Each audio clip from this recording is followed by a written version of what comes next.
people spout this utterly idiotic, ignorant statement that we are a secular country.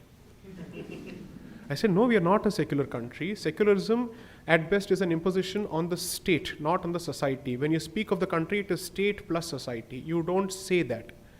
You have to separate both. That obligation is cast on the state, it is not on the society. How can you actually be a secular country with Article 25 and 26 recognizing a right to practice your religion? How is that even possible? But when these kind of statements are passed off, what does it mean? That our understanding of a certain constitutional value or perceived constitutional value is percolated down to our private conversations to the extent that it stifles your ability to assert your own private identity. How is that even possible? That was the last thing the Constitution was meant to do. The Constitution was never meant to replace our religions with Constitution as the religion. I'm sorry, that was not even Dr. Ambedkar's vision.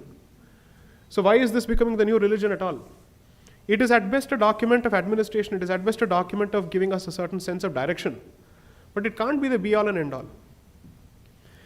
There is this, how many people have heard of Nicholas Nassim Taleb?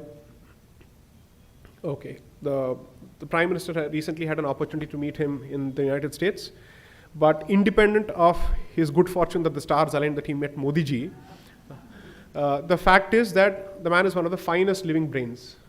I would certainly call him a certified living genius, not because he comes from the West, not for that, but because he really has understood the deep relationship between probability, life and whatnot. It makes for fantastic reading. His understanding of this creature, organic creature called society is brilliant. So read his books, particularly this book called Anti-Fragile and all that. You should read it. You should certainly read it.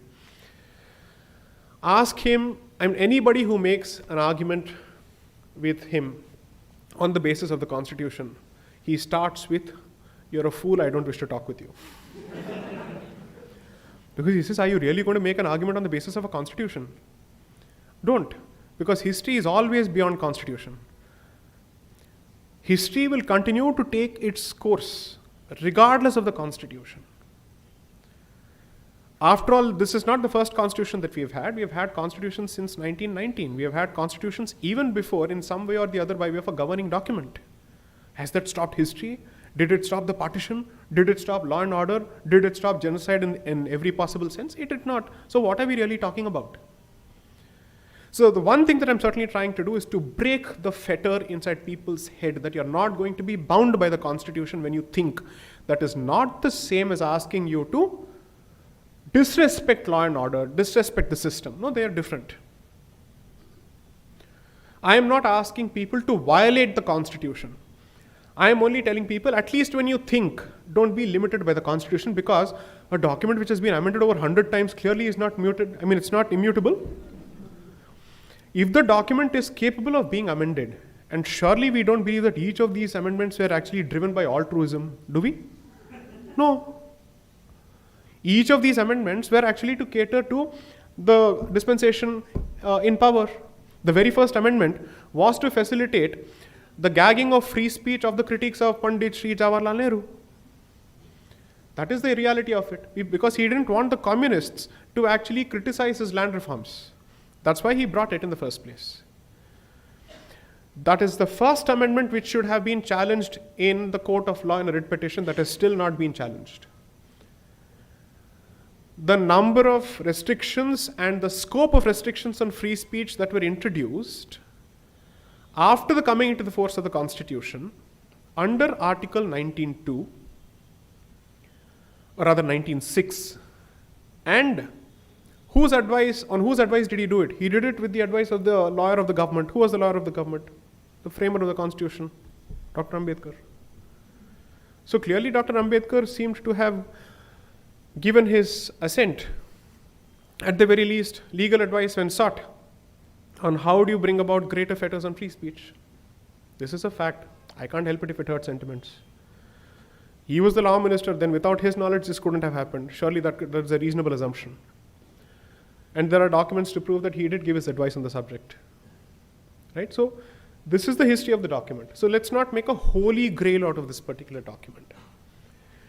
The question that we should ask is, given the peculiar and fairly checkered and troubled history of this subcontinent,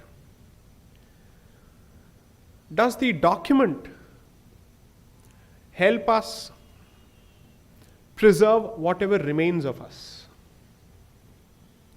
Or is it being used to gradually lower your sense of historical awareness and to put you into deeper slumber? Which is to say, if the drishti is moved away from the civilization to the constitution becomes the subject of discussion all the time, and the civilization is relegated to the margins, I don't think it helps. I don't think that is the purpose. And if that was the designed or intended purpose, then there is an even more a deeper problem, a bigger problem with the history of the drafting of the constitution itself. I am willing to give the benefit of the doubt that the document was not designed for this purpose. I am still not done with my research on the subject. As and when I'm done with the tetralogy, let's see what happens. But I am proceeding on the basis and giving it the benefit of the doubt that it was not designed for it, but it is being pressed into service for it, is my argument very clearly, and that argument I will not beat around the bush for even 1 second.